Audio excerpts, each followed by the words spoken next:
भारत में हर साल 2 अक्टूबर को दो महान नेताओं महात्मा गांधी और लाल बहादुर शास्त्री की जयंती मनाई जाती है। भारत के दूसरे प्रधानमंत्री लाल बहादुर शास्त्री की ये 118वीं जयंती है।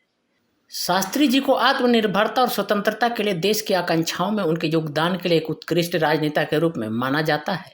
वे असाधारण इच्छा शक्ति वाले एक शानदार विचारक थे, जिन्होंने अपने जीवन में कठिनाइयों को बड़ी सरलता से न सिर्फ पार किया है बल्कि सभी के लिए प्रेरणा बने। चाहे बचपन में रोजाना 2 बार गंगा को तैर कर पार करना हो या प्रधानमंत्री पद रहते हुए भी पैसे की तंगी हो। लाल बहादुर शास्त्री जी का जन्म 2 अक्टूबर 1904 को मुगल सराय में हुआ था। उनके पिता का नाम शारदा प्रसाद श्रीवास्तव और माता का नाम राम दुलारी देवी था। उनका नाम लाल बहादुर श्रीवास्तव था। बचपन में उन्हें प्यार से नन्हे कहकर पुकारते थे, क्योंकि वे जाति व्यवस्था के विरोधी थे, इसलिए उन्होंने अपने नाम से सरनेम हटा लिया था। लाल बहादुर शास्त्री ने अपनी शुरुआती शिक्षा प्राप्त करने के लिए कई तरह की कठिनाइयों का सामना किया। महज 1.5 साल की उम्र में पिता के निधन के बाद उन्हें चाचा के पास भेज दिया गया। जब स्कूल में दाखिला हुआ तो रोजाना मीलों पैदल चलना और गंगा नदी पार करना पड़ता था। कहा जाता है कि वे रोजाना 2 बार गंगा नदी तैर कर स्कूल पहुंचते थे और किताबों को सिर पर बांध लिया करते थे, जिससे कि वो गीली न हो, क्योंकि उनके पास रोज नाव में बैठकर नदी पार करने के लिए पर्याप्त पैसे नहीं थे।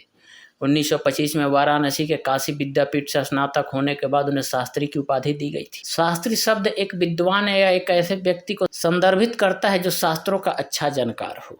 1946 में कांग्रेस की सरकार बनने के बाद शासन में रचनात्मक भूमिका निभाने के लिए योग्य उम्मीदवारों की तलाश की जा रही थी। तब पार्टी ने उन्हें उत्तर प्रदेश राज्य में संसदीय सचिव नियुक्त किया। उन्हें 15 अगस्त 1947 को पुलिस और परिवहन मंत्री नियुक्त किया गया था।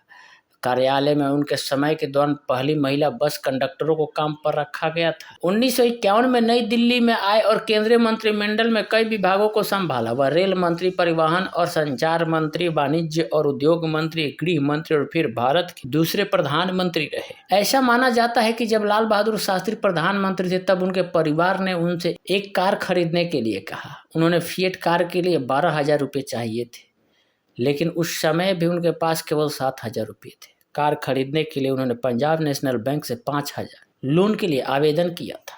उनकी वह कार अब नई दिल्ली के शास्त्री मेमोरियल में रखी गई है। साल 1965 और 66 भारत को सूखे का सामना करना पड़ा था। तब शास्त्री जी सभी देशवासियों को सूखे की मार से उबारने के लिए श्वेत क्रांति के जरिए लोगों को खूब मदद की थी। उन्होंने सभी परिवार को घर में चावल और गेहूं उगाने का आग्रह किया था। इस आंदोलन की शुरुआत लाल बहादुर शास्त्री ने चावल और गेहूं उगाकर की थी। पंडित जवाहरलाल नेहरू के निधन के बाद 9 जून 1964 को लाल बहादुर शास्त्री को भारत के दूसरे प्रधानमंत्री बनाया गया था। उनका कार्यकाल 11 जनवरी 1966 तक रहा। इसी तारीख को उज्बेकिस्तान के ताशकंद में रहस्यमयी तरीके से उनका निधन हो गया था। उस समय शास्त्री जी भारत पाकिस्तान युद्ध के बाद के हालातों को लेकर समझौता करने ताशकंद में पाकिस्तान के राष्ट्रपति अयूब खान से मिलने गए थे। मुलाकात के कुछ घंटों बाद उनकी मृत्यु हो गई थी। आपको जानकर हैरानी हो सकती है कि संसदीय लाइब्रेरी में भी उनकी मौत की जांच के लिए बैठी राजनयन कमेटी की कोई रिकॉर्ड नहीं है। दोस्तों, कैसी लगी शास्त्री जी से जुड़ी ये कुछ जानकारी? आप हमें कमेंट करके ज़रूर बताइएगा। चैनल को सब्सक्राइब करना ना भूलिएगा और वीडियो अच्छी लगे तो लाइक भी कर दीजिएगा। धन्यवाद।